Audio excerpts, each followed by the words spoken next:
சரி, நாம இப்போ மஸ்கிங்ஹாம் ஃப்ளட் ரூட்டிங் மெத்தட் பத்தி சுருக்கமா பார்க்கலாம். அதாவது இது என்னன்னா, ஆத்துல வெள்ளம் வரும்போது அது எப்படி நகருதுன்னு கணிக்க உதவுற ஒரு பரவலான முறை. சிம்பிளா சொன்னா, உள்ள வர்ற தண்ணிக்கும் வெளியே போற தண்ணிக்கும் இடையில எவ்வளவு தண்ணி அந்த ஆத்து பகுதியில தேங்குதுங்கிற கணக்கு தான் இது. வெள்ளத்தை சமாளிக்க இது ரொம்ப முக்கியம். சரி, இதுல நீங்க முக்கியமா தெரிஞ்சுக்க வேண்டிய சில விஷயங்கள் இருக்கு. முதலாவதா இதோட முக்கிய ஐடியா என்னன்னா, ஆத்துல தேங்குற மொத்த தண்ணியோட அளவை ஸ்டோரேஜ், உள்ள வர தண்ணி இன்ஃப்ளோ, வெளியே போற தண்ணி அவுட்ஃப்ளோ, இது ரெண்டையும் வச்சு கணக்கிடுறது. இதுக்கு ரெண்டு முக்கிய காரணிகள் இருக்கு. ஒன்னு கே, இது வெள்ள அலை அந்த இடத்தை கடக்க எடுத்துக்கிற நேரம். இன்னொன்னு எக்ஸ், இது உள்ள வர தண்ணியோட தாக்கத்தை காட்டுற ஒரு வெயிட்டேஜ் காரணி. அடுத்ததா இந்த முறை தண்ணி தேங்குறத ரெண்டு விதமா பாக்குது.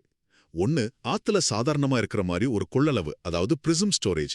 இன்னொன்னு உள்வரத்து அதிகமா இருக்கும்போது கூடுதலா சேர்ற தண்ணி, அதாவது வெட் ஸ்டோரேஜ். இதுக்கான கணக்கீடுகள் நாம பார்த்த கே, எக்ஸ் காரணிகளையும் நாம எடுத்துக்கிற நேர இடைவெளி டெல்டா டீயையும் சார்ந்திருக்கும். கடைசியா பாத்தீங்கன்னா இதோட பிளஸ் பாயிண்ட்ஸ். இது ரொம்ப சிம்பிள், அதிக டேட்டா தேவையில்லை. ஆனா மைனஸ் என்னன்னா, இது சில விஷயங்களை ரொம்ப எளிமையா எடுத்துக்குது. உதாரணமா, செங்குத்தான சரிவுகள்லயும் இல்ல வேகமா ஓட்டம் மாறும்போது இது துல்லியமா இருக்காது. முக்கியமா வெள்ளத்தோட உச்சம் எப்போ வரும், எவ்வளவு குறையும்னு கண்டுபிடிக்க இது ரொம்ப யூஸ்ஃபுல்லா இருக்கு.